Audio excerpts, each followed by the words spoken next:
Y'all, I have something to say about 610.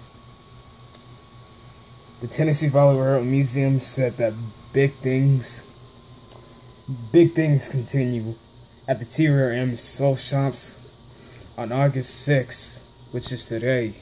Steam engine number 610 rolls into the restoration shop for her 14th or 147,002 service day inspection. And what this means is that if the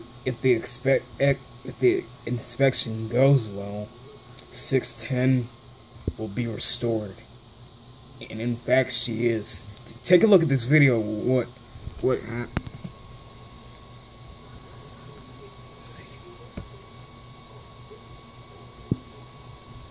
Come on now.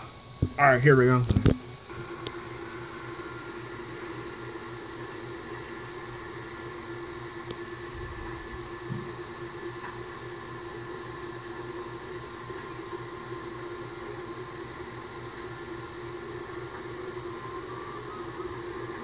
Dang, look how dirty 610's traction rods are. Anyway, that is the video.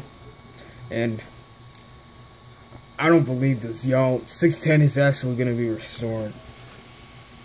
Big deal.